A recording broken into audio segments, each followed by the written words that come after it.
Sometimes to get a feel for where a huge country is headed, you don't need a massive year-long study. All you really need is a snapshot.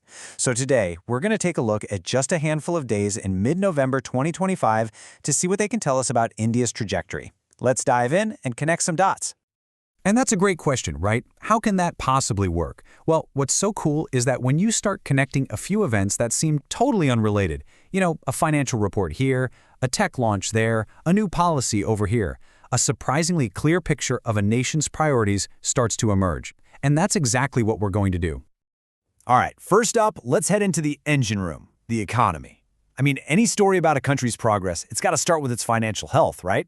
And what's interesting in November 2025 is we're seeing positive signs from two different angles, the actual money coming in and the policies that are guiding it. Okay, let's start with a big one, and I mean a really big number, 12.92 lakh crore rupees. Just let that sink in for a second. That's India's net direct tax collection in just over 7 months. It's a number so huge it's hard to wrap your head around, but it's a powerful signal of just how much economic activity is buzzing all over the country. But here's the thing. It's not just a big, static number. It's actually up a solid 7% from the same time last year. And that's a huge deal. It's not just about, more cash for the government. It's a really good sign that the economy is healthy, it's expanding, and that tax compliance is getting more efficient. It shows real momentum. Okay, so the money coming in looks good. But what about the policies behind it all? The rules of the game, so to speak. Well, turns out the Reserve Bank of India, the RBI, has been super busy. Their latest reforms are all about making the entire financial system stronger, more stable, and importantly, a lot more attractive to the rest of the world. So one of their big moves is something called the Special Rupee Vostro Account, or SRVA. Now that sounds complicated, but here's the simple version. It makes it way easier for folks outside India to invest in Indian companies, specifically in things like corporate bonds, and to do it using Indian rupees. And this is a really clever two-for-one move. First, it brings in more foreign money.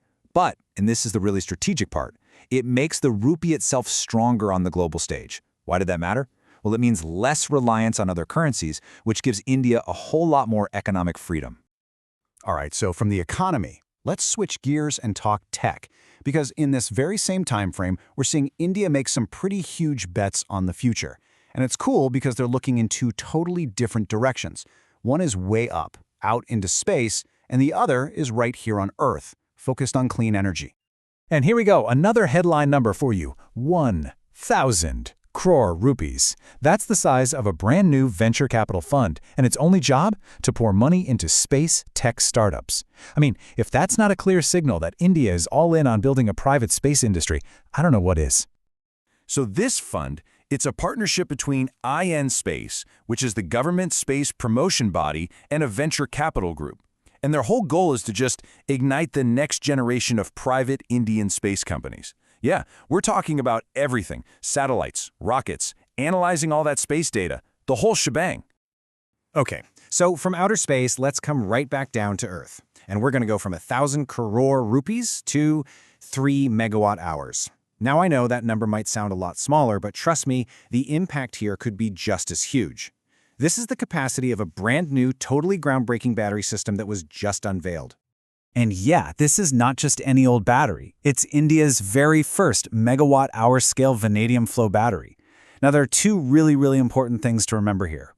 One, long duration. That means it can store and provide power for hours at a time, not just minutes. And two, it's indigenously developed, built right there in India, which is massive for energy security. This kind of tech is the answer to that classic problem with renewables, right? What do you do when the sun goes down or the wind stops blowing? Okay, our third big theme from this little snapshot of time is maybe the most essential one of all, water. And what's really fascinating is that we're seeing action on two fronts at once. Inside India, they're celebrating successes. And at the same time, there's a huge development happening with a neighbor that could change regional cooperation.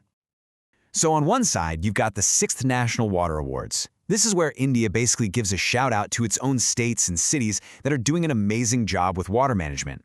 And then, at the same time, you have Bangladesh making this historic move to join the UN Water Convention. That's a huge deal. It's a global agreement on how to manage water that crosses borders, and this could totally reshape water diplomacy in the whole region. And to make this a little more real, let's look at who actually won.